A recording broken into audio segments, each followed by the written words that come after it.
Hello everyone, welcome to Moni study class. Friends, आज CDP chapter 1 का part 2 लाई हूँ मैं। इससे पहले पार्ट 1 में ला चुकी हूँ, अगर नहीं देखे हैं तो आप लोग देख लीजिएगा। ये पार्ट 2 रहेगा सीडीपी चैप्टर 1 का, टाइप्स ऑफ डेवलपमेंट। ये पार्ट 2 है। देखेंगे कि डेवलपमेंट के कितने टाइप्स हैं। देखिए, पहला है शारीरिक विकास, दूसरा है मानसिक विकास, तीसरा है सामाजिक विकास, चौथा है संवेगात्मक विकास और पांचवा है भाषाई विकास, छठा है नैतिक विकास। फ्रेंड्स, यहाँ पे पूरा डिटेल में देखेंगे 1 से लेके 6 तक जितनी भी डेवलपमेंट हैं, डेवलपमेंट के टाइप्स हैं, ये सभी टाइप्स को डिटेल में देखेंगे। देखते हैं पहला है शारीरिक विकास। तो ये शारीरिक विकास यानी फिजिकल डेवलपमेंट क्या है? तो शारीरिक विकास को आनुवंशिकी प्रभावित करती है। यानी जो शारीरिक विकास है, जैसे कि जो माता पिता के जो आनुवंशिकी हैं वो उसके बच्चे में आएंगे, तो वो क्या करते हैं, वो प्रभावित करते हैं। जो उनके पेरेंट्स का आनुवंशिकी है वो बच्चे में भी दिखाई देंगे। शारीरिक विकास का संबंध मूल रूप से शरीर के विकास से संबंधित है।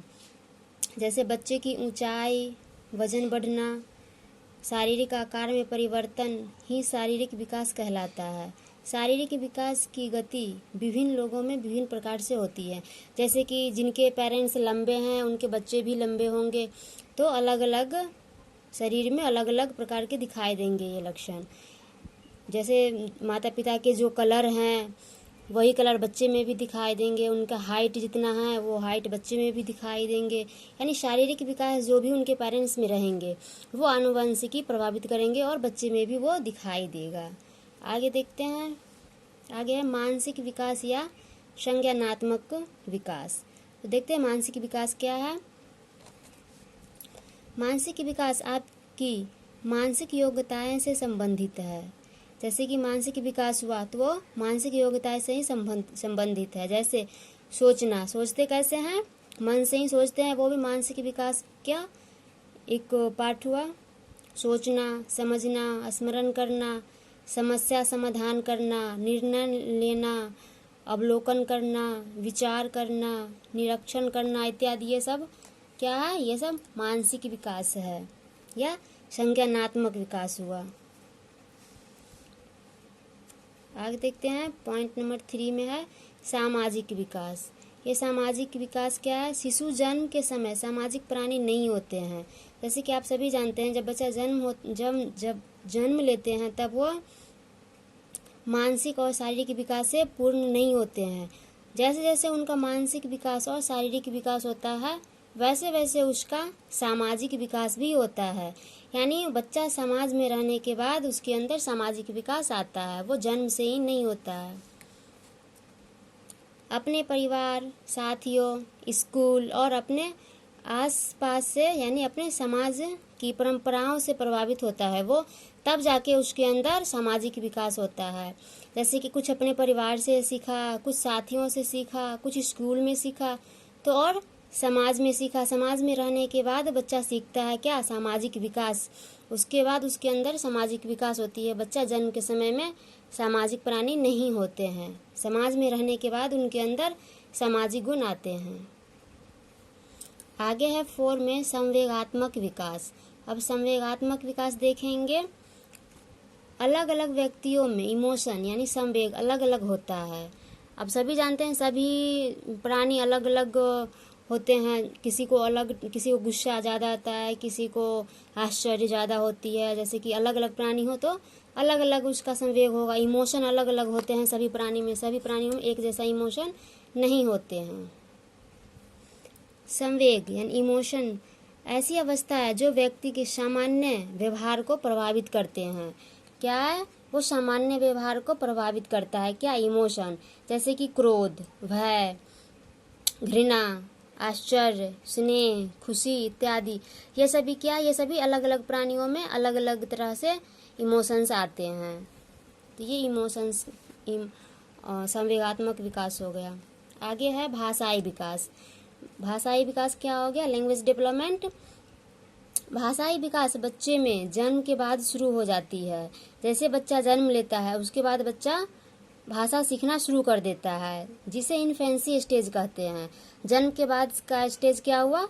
इन्फेंसी स्टेज हुआ। बच्चा इन्फेंसी स्टेज में लैंग्वेज डेवलपमेंट करना शुरू कर देते हैं। और भाषाएं कितने प्रकार के होते हैं? लैंग्वेज तो 4 प्रकार के होते हैं। L से लिसनिंग, S से स्पीकिंग, R से रीडिंग और W से राइटिंग। यानी बच्चा सबसे पहले जब जन्म लेता है तो सबसे पहले वो क्या करता है? वो सुनना शुरू करता है। उसके बाद बच्चा बोलना, यानी उसके बाद बलबलाना शुरू करता है। बच्चा बलबला के उसके बाद बोलना शुरू कर देता है। उसके बाद पढ़ना, उसके बाद लास्ट में लिखना। ये फ्रेंड्स, ये एक पैटर्न से याद करना होगा। बच्चा पहले सुनना शुरू करता है, उसके बाद बोलना, उसके बाद पढ़ना, उसके बाद लिखना। तो ऐसे ये भाषा का प्रोग्रेस होता है बच्चों में। उसके बाद देखते हैं लास्ट में नैतिक विकास। फ्रेंड्स, ये नैतिक विकास इसमें मैं शॉर्ट करके लिखी हूँ क्योंकि ये नैतिक विकास कोहलबर्ग ने दिया था। और कोहलबर्ग जब थ्योरी आप लोग पढ़ोगे, इसमें है CDP में आगे का चैप्टर जो है वो कोहलबर्ग है। तो जब कोहलबर्ग थ्योरी में लाऊंगी उसमें पूरा डिटेल में रहेगी। यहाँ पे बस केवल नैतिक विकास क्या है वो बताया गया है। तो कोहलबर्ग ने नैतिक विकास का सिद्धांत दिया था। फ्रेंड्स, तो कोहलबर्ग ने क्या दिया था? नैतिक विकास का सिद्धांत दिया था। वे अमेरिका के मनोवैज्ञानिक थे। ये भी अब क्वेश्चन में आ जाता है कि कोहलबर्ग एक मनोवैज्ञानिक थे, वो कहाँ के निवासी थे? तो वो अमेरिका के निवासी थे। बच्चा का जब जन्म होता है तब वो न नैतिक होता है और न ही अनैतिक होता है। जैसे कि अभी इससे पहले आप देखे थे कि बच्चा जन्म से पहले सामाजिक प्राणी नहीं होता है, समाज में रहने के बाद बच्चे सामाजिक प्राणी होते हैं। वैसे भी इसमें भी है। बच्चा का जब जन्म होता है तब वो नैतिक और अनैतिक नहीं होता है। बच्चा अपने सामाजिक परिवेश से ही नैतिक और अनैतिक सीखता है।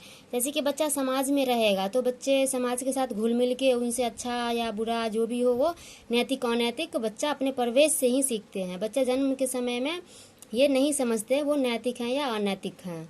तो फ्रेंड्स, कोहलबर्ग थ्योरी जब लाऊंगी तब इसका पूरा डिटेल दूंगी। यहाँ पर बस नैतिक विकास क्या था बस वो बता दी हूँ। जैसे कि नैतिक विकास क्या है, बच्चे अपने परिवेश से नैतिक विकास सीखते हैं।